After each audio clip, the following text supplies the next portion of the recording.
We're going to give you a little overreaction to game one and tell you who the risers and fallers are in Jaguars training camp. We'll do it in just a second here on Locked On Jaguars.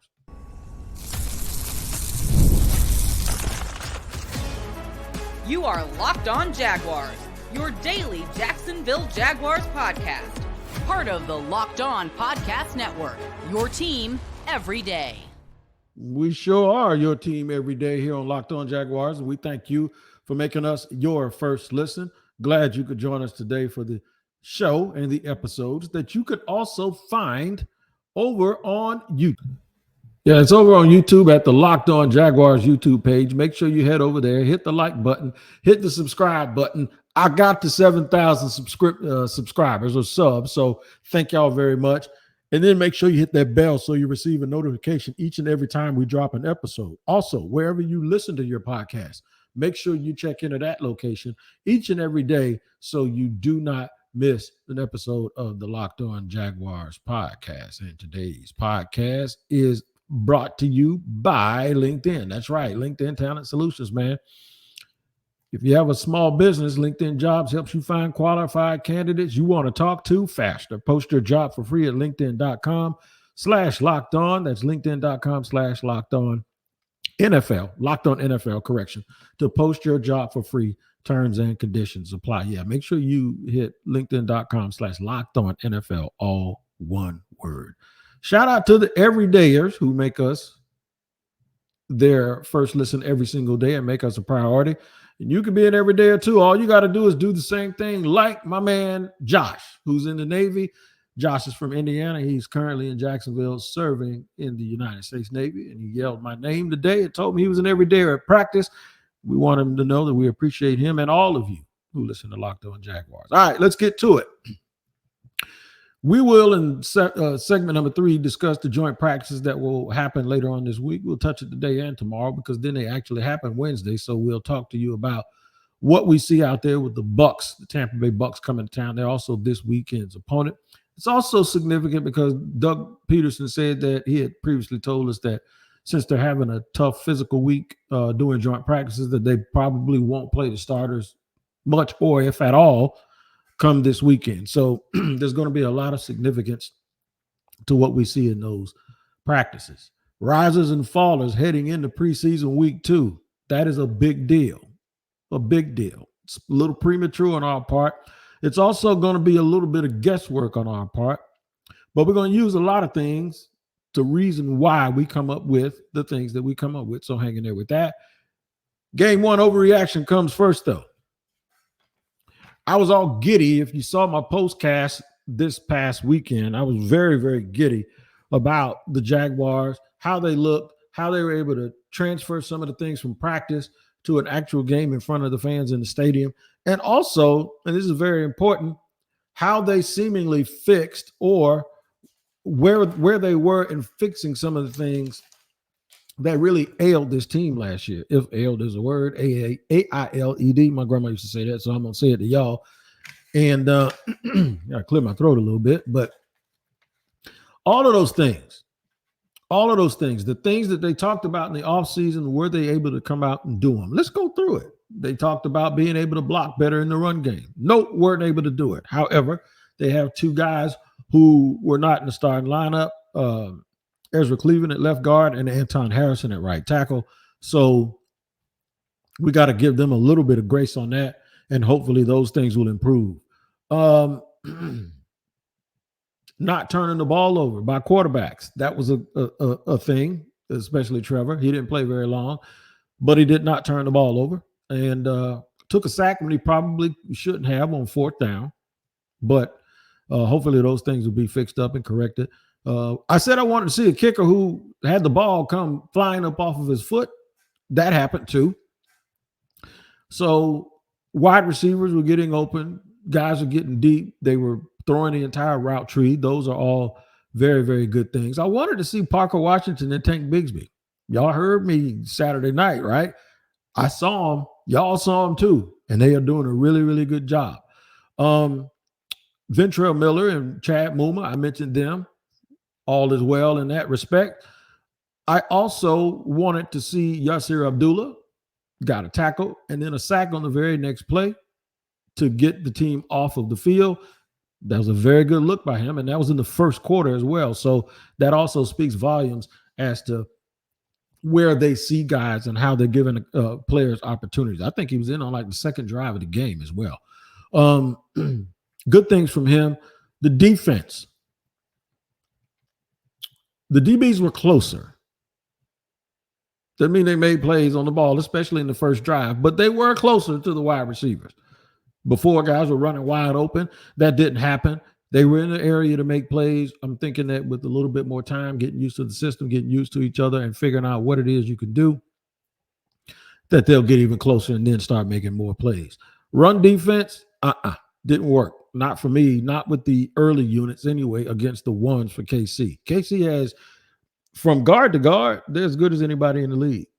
And then they really love that San Mateo kid, that left tackle they got. And of course, they got Jawan Taylor at right tackle. So I knew it was going to be a task for this team that's learning a new system and new responsibilities to figure it out. I just didn't think it was going to be that bad. They were getting kind of gashed, in my opinion, a little bit. So those are some things to overreact on a little bit. Don't get too flappable. Don't go too high. Don't go too low. We have to remind everyone it is preseason one. And trust me, whether it's in the YouTube comments or whether it's on social media or through DMs, folks reminded me it's only the first game. But let me tell you how this works. That's all we have to evaluate right now. You evaluate what's in front of you. And you do it, and you tell people, okay, this is what I saw. If it doesn't matter, I'll tell you what, go tell that to the coaches. And that's why we're going to talk today about risers and fallers. Tell the coaches it didn't matter. Tell the players whose livelihoods that depend on it that, it doesn't matter. It does. They're trying to make the team. The thing is one of the things that'll help us when we watch preseason games, because it doesn't matter in the grand scheme of things from when it's time to get on the field in the regular season. But one of the things we can remember is you're actually watching dudes at their job interview. You're actually watching them. If you're at work during the week, like today, if you're at work, would you sit? What if you could have live? What if you could have live practice on your computer while you're at work? Like right now, would you watch it? Would you watch the entire practice? Yeah, you would.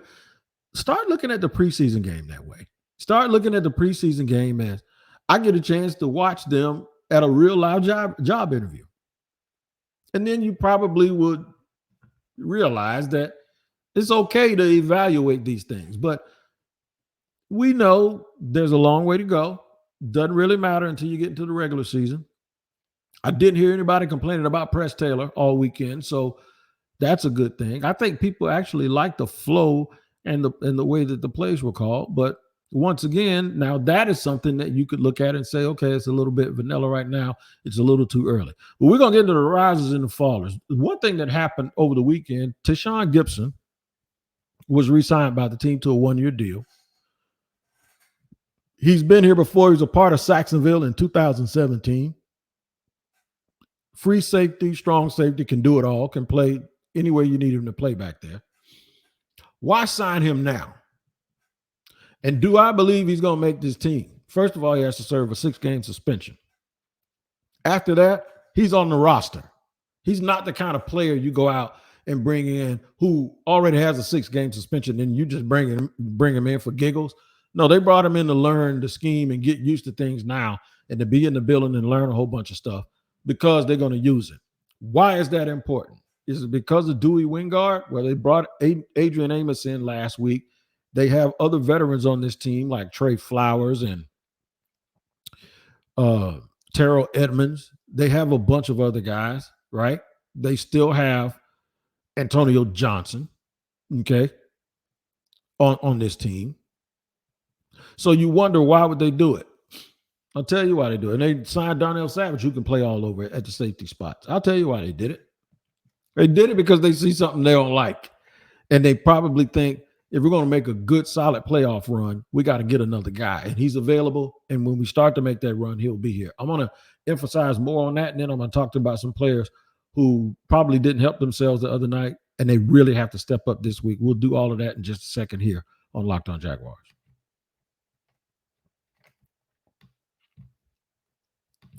Got to let you know about today's sponsor, the Locked On Jaguars. That is LinkedIn, man. That's right. LinkedIn Talent Solutions. When you're hiring for a small business, you want to find quality professionals that are right for the role. That's why you have to check out LinkedIn Jobs. LinkedIn Jobs has the tools to help you find the right professionals for your team faster and for free. Now, myself, they helped me with a barbershop. I needed 9 employees for a 10-chair barbershop, and guess what? I got them. While I was dealing with contractors and licensing issues, I didn't have to worry about all the hard work that it would take to find employees because LinkedIn helped me do it. They know small businesses are wearing so many hats and might not have the time or resources to hire. It worked for me and it can work for you. All you got to do is post your job for free at linkedin.com/lockedonnfl. That's linkedin.com/lockedonnfl. Let me spell it for you. LOCKEDON NFL. Make sure you go there to post your job for free. Terms and conditions apply.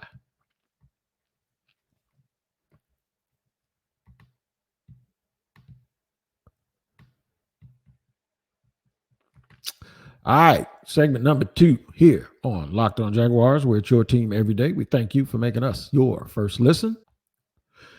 All right, we're going to start with the risers, guys that I believe absolutely helped themselves with this team. I think Terrell Edmonds, we mentioned him already, number 45, the safety, provided a lot of physicality.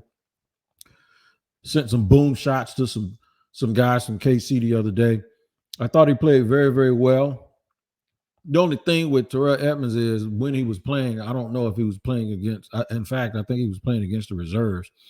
So a guy with 7 years experience who's a real physical player at 6'1", 217, he's going to look good in a preseason atmosphere because he does have that experience in a navigation system. So we'll temper our enthusiasm with that, especially after they go out and sign Tashaun Gipson just the very next day. I thought Ventrell Miller and Chad Muma both showed and proved that they're the 2 deep at so far. They're the 2 deep at linebacker, and Muma has a chance to probably split some time with Devin Lloyd, if not beat him out for the job. So that's something to monitor and something to watch. I thought Miles Cole, the rookie, showed well. He's got some game. He's long, 6'6", 280 pounds around there, and I thought he showed well. Travis Gibson, when people were wondering, well, who's going to be the edge rusher to be the reserve? Travis Gibson showed the other night, and I watched him on some plays. He's got the goods, and I think he's going to be that dude. I think DJ Coleman also helped himself a little bit without looking at too much of the tape and trying to figure it out. I didn't really notice Mason Smith as much as I thought I would or wanted to early. But I do still consider him a riser because of the way that he stood out in camp and the things that I've heard people saying about him. They're raving about his work. Maybe need a little more energy sometimes, but I do think that he's a big physical dude that moves really, really well. And you see why he was a 5-star recruit. The backup running backs. I liked what Jalen Jackson brought to the table late in the game, but it's a different sort of physical running style. His body's built a little different. He's got a little James Robinson build to him. And I really, really like what I saw from him. I like what I saw from Mac Jones. I think Mac's going to be the backup. I think if for some reason they have to go, he allows them to keep running their offense the way that they run it. And I'm not saying that he is as physically gifted as Trevor Lawrence, but he allows them to run their offense the way that they run it. You can just see everything looks just a little quicker to him for him than it does for CJ Beathard to me. And it just looks different. I can't describe it other than just say it looks more NFL, right? And it looks more normal for what you usually see in the NFL. Chris Braswell is also a dude that I believe is continuing to rise and continue his play that has led everybody to think that, man, they really, really did a good job developing him. And then last but not least, little big leg, Cam Little. I'm telling you, man, the ball jumps off of his foot. And I got a weird feeling. You know, kickers will do that. Kickers will show up and then they'll look like the greatest kicker on earth, and then all of a sudden, at some point, they start missing, and it doesn't take that long. You miss 3 or 4 of them in 2 or 3 weeks, and you'll be having to find a job somewhere else. That's usually the way it works in the NFL. But he has that kind of pop in his leg, man, and that enthusiasm that makes me think that Cam Little's going to be around for a decade or more kicking the ball. So those are good things. All right, I'm going to talk about a couple of guys that I think could do better. Doesn't mean they're going to get cut, but from the limited amount of snaps that I saw the other night, and this is just me, I could be wrong, but I'm still waiting on Brenton Strange to show me why he was a second-round pick. He caught one ball the other night for like 9 yards, but didn't look special, didn't look, maybe the blocking on tape, maybe the eye in the sky is telling you that the blocking is better than what it is, but I certainly didn't see it. The run blocking, we've talked about that. So I don't know who's responsible for it. I know who the guys that were out there, but I don't know who missed the block or who missed an assignment or whatever, or if all of them did. But we temper that by knowing that they had 2 guys that were out, but you still kind of wanted to see them against the starters actually play a little bit better than they did.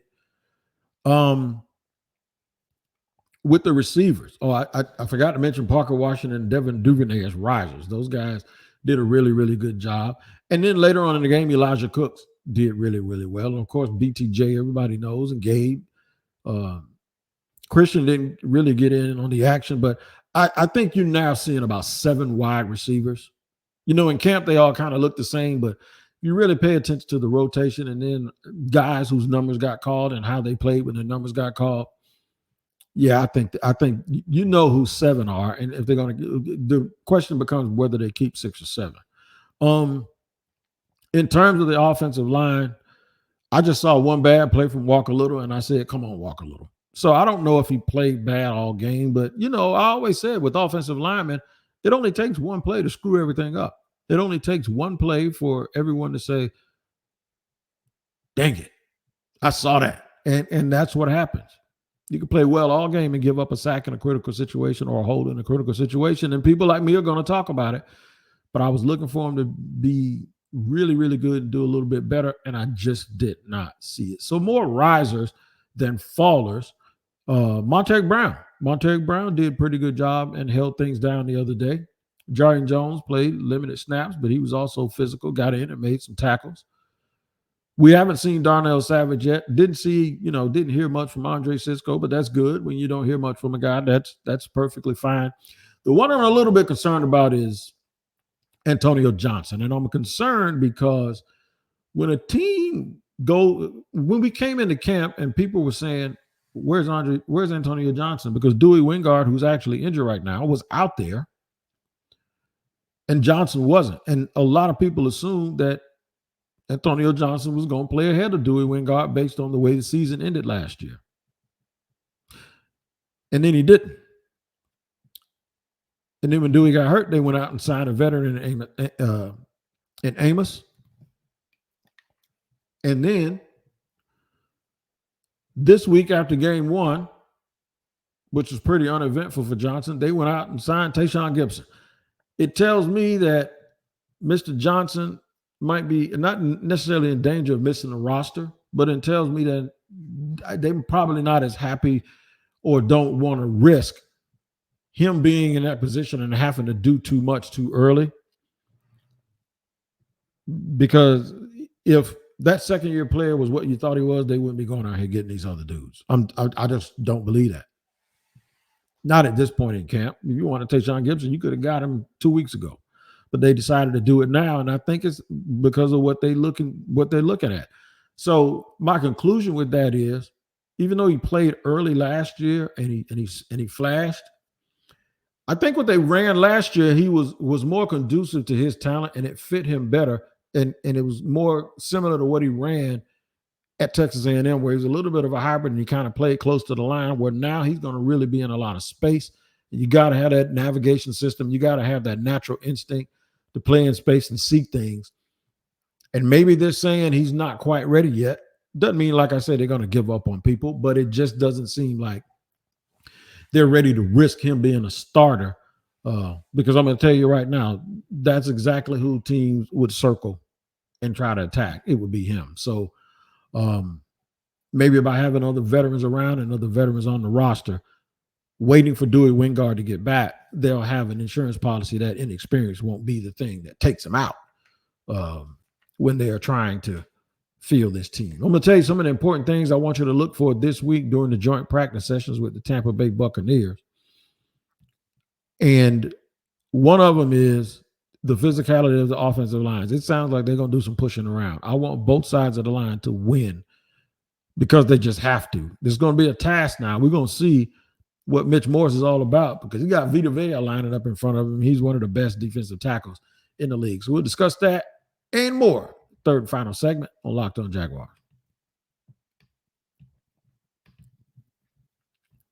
Want to talk about winning, man? I'll tell you about it. Passion, drive, and patience. The formula for winning championships. Well, it's also what keeps your ride or die alive. And eBay Motors has everything you need to maintain your vehicle and level it up to peak performance. Superchargers, roof racks, exhaust kits, LED headlights, and more. Whether you're into speed, power, or style, eBay Motors has you covered. With over 122 million parts for your number one ride or die, you'll always find exactly what you're looking for. And with eBay Guaranteed Fit, your part is guaranteed to fit your ride every time or your money back. Because with eBay Motors, you're burning rubber, not cash. With all the parts you need at the prices you want, it's easy to make your car the MVP and bring home huge wins. Keep your ride or die alive at ebaymotors.com. Eligible items only. Exclusions apply. eBay Guaranteed Fit only available to U.S. customers.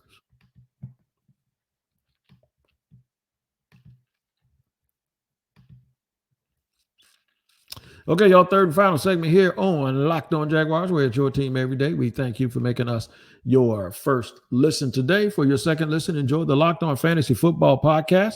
Get daily insight to the best fantasy draft strategies so you can win your league this season. Part of the Locked On Podcast Network, your team every day. Yeah, man, fantasy football is back. It's that time. My draft party is like one of the best days of the year. Besides like Christmas, Thanksgiving, the night before Thanksgiving, my anniversary, and then all my kids and my wife's birthday, fantasy football is right up there in my top 12, right? It's a lot, but still, it is. So you make sure you check that podcast out, man, so you win those drafts this week. Apologies for my raspiness today. I have no idea what happened to my voice. I wasn't yelling or screaming at anybody, but I was around a lot of people at the DMV, and when you're around a lot of people, ain't no telling what jump on you, especially in a place like the DMV. Joint practices that are coming up with Tampa. It's going to be fun, man. We're going to talk about that today and tomorrow, about things we want to see. The physicality part, I remember this. I remember it so vividly. I remember Dante Fowler. This is when they had joint practices against Tampa back. This was like, 2016, maybe 2017. Dante Fowler was dominant in practice. In fact, I think the Jags had made a move and had gotten an older veteran tackle named Brandon Albert. And Brandon Albert was in camp, and he was getting whooped by Dante. In fact, Brandon Albert ended up retiring because he realized he didn't have it anymore. Fowler was rolling through practice. And this is like a year removed from him having an ACL and missing the whole season. So we were like, ooh, look at Dante. Then they had these joint practices. And a dude by the name of DeMar Dotson, who was about 6'9", 340 pounds, right? He came out there, and Dante came around that corner, man, and he put that arm out, and he was kicking back and went bang. Dante's feet, it's almost like Dante's feet were moving. You remember those cartoons where you move and you don't go anywhere, you take all of these steps and then you take, that's what happened to him. He got stonewalled, and it happened all day long. And that was, I went right on the radio that day. That's when I was doing noon radio. And I would show up in like the second or third segment because I was at camp. And I went right in there and I said, you saw today what it's like when you finally go practice against someone else. And I tell this story all the time, and I always tell Jeff Lockerman every year. I told you a story again. That's former Jaguar Jeff Lockerman, who's now part of the broadcast team Jeff Lockerman told a story when he was a rookie with the Jets. And they had their first training camp against the Washington franchise. And Jim Lachey, he's one of those people like Richmond Webb, if you don't know who Jim Lachey is, that everybody thinks was a Hall of Fame player, but for some reason he just doesn't get the votes. He said Jim Lachey put a move on him, like an offensive lineman put a move on Jeff Lockerman. He tricked him. He thought he was going one way, and he went somewhere, and he was right. And Lockerman said he couldn't move. He caught him, had leverage on him. And Lockerman said at that point, Jeff said, that showed me exactly what this league was. These dudes are older, smarter, maybe not as physical, got a little bit of a dad bod because they got kids at the house, but they know the nuances of the game so well that they can trick a young boy. And it reminded me, the Darnell Dotson story back then. I remember going to Jeff and saying, Darnell Dotson, Jim Lachey him. That's the kind of stuff I want to see. Because when you practice every day against people, you know what they're going to do. They know what you're going to do. Even when you still try to go through the motions, subconsciously, you know what they're going to do, and they know what you're going to do. So I want to see who gets Darnell Dotson. I want to see if they can Darnell Dotson somebody else. And I think the trenches is where it's going to go, because Tampa, they had a bad offensive line 2 years ago, and they like fixed it in one off season. And now nobody considers that a weakness for their team. I want to see our defensive line have good practices this week, since the starters did not play extremely well the other night against the Chiefs in the preseason game 1. I want to see, and this is important, I want to see our offensive line against the likes of Vita Vea and Diaby and those guys, and see if they can get some room running the football. They didn't do it the other night either, especially the first guys, other than Tank Bigsby. So I want to see them be able to block in the trenches, and I can't wait to do it. So tomorrow, we're going to look more into the things that we want to see, because we'll talk about the cornerbacks, the DBs guarding those big, tall wide receivers. If they can disrupt Baker Mayfield and keep him out of his rhythm. But the main thing is, the Jaguars after the game the other night, Doug Peterson said there wasn't much drop-off. That's good.